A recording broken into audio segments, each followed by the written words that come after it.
What's going on out there, YouTube? Today I'm going to be cooking a picnic pork shoulder on the Traeger 34 Pro.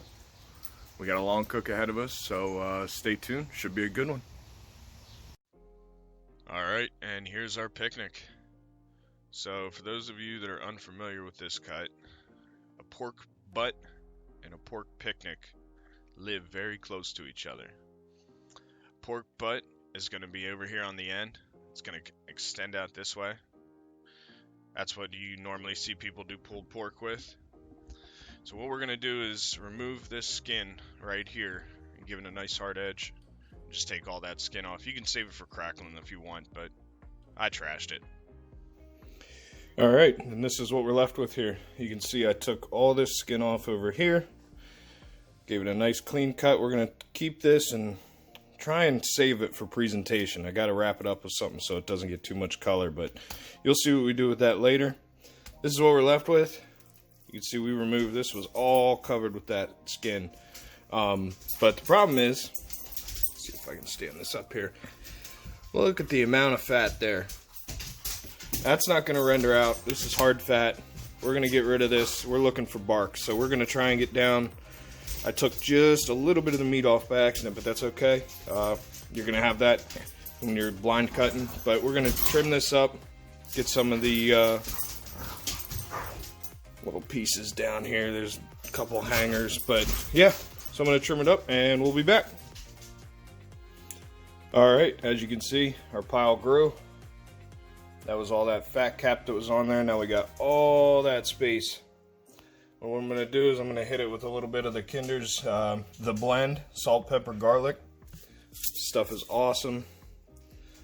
I don't know if it's coming through there. This is by far one of my favorite seasonings now. It goes on pretty much everything. But you can't go wrong with salt, pepper, garlic. And then I came across this just at the grocery. It's been delicious. I used it on ribs and other things just around the house.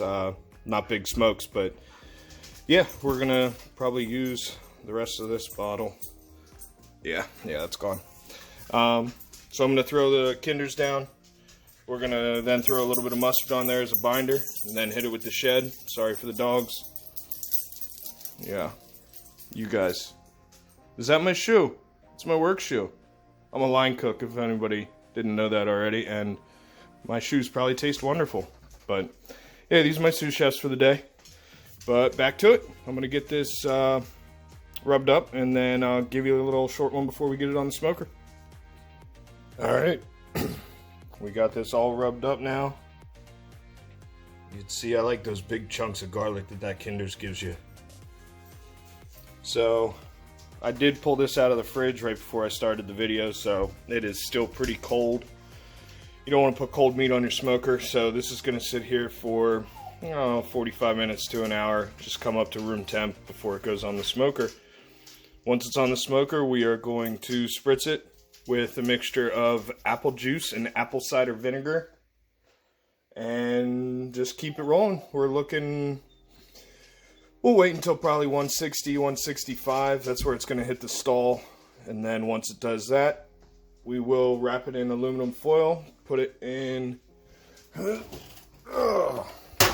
one of these so we can catch all that juicy goodness that comes out of it to reincorporate that once it's done cooking. I was going to inject it. As you can see, I got my injector out here. I don't have any injection, so that's out the window. You can just do little apple juice and your favorite rub, but all my rubs are pretty coarse right now that I have, so they won't inject well. They do have a bigger injector for stuff, but particulate just gets caught in there. I'm not fighting with it today. But alright, it's going to sit here until I go on the smoker. We'll be back with you when that happens. Later. Alright guys, let this rest for about an hour. It's all nice and tacked up. You can see how it looks wet. That means that that's really like adhering to the actual meat. That's what's going to be our bark later. So, made an executive decision. We're going to cook this overnight rather than me stay up until like 3 a.m. Bad boy's going to go on the smoker around midnight. Probably get up at 6:30 maybe to wrap it. Nice thing is I got one of these If you don't have one of these and you smoke, you should definitely get one of these. Makes your life so much easier. Throw these little probes into your meat. This hangs off of your grill. Carry this around with you. You can set it to beef, poultry, pork, anything. It'll give you the automatic temps. Then you can actually manually adjust these if you want. You can set the doneness you want for beef.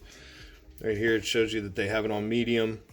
You can do mid-rare, you can do rare, anything, and it'll automatically change your temp. This is a great thing to have. And with the pellet smoker, it just makes life a breeze. The pellet smoker regulates the heat. I'll throw one of these in with the meat and then one actually in the meat so that I can monitor my smoker temp, and then I'll have my meat as well. We're going to be running around 225 to 250, that range, and I'm expecting probably a 10-hour cook.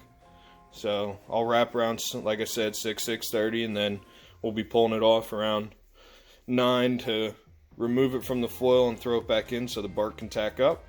I will see you guys back at midnight. What's going on, guys? Been on for about 7 hours. That's what we're looking at so far. Just been basting with this right here. It's a little mix of hot water, barbecue seasoning, and Italian dressing. Look at that beautiful color we're getting on her. Alright, I'm going to close it up. Be back with you when the sun's up. Alright, here we are. We're temping at 205. So all I'm going to do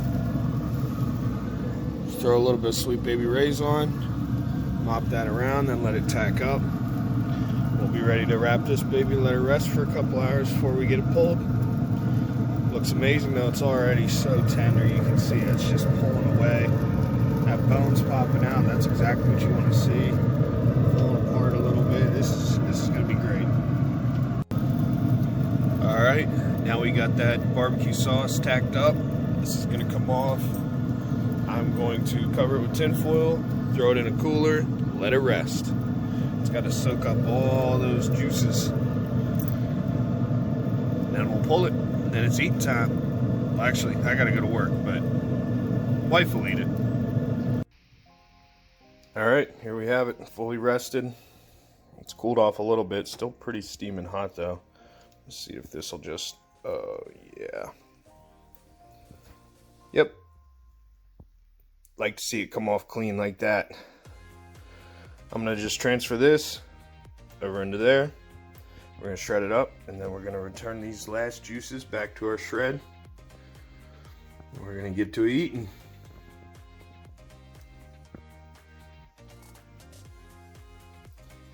And here's our finished product. It's all hand pulled.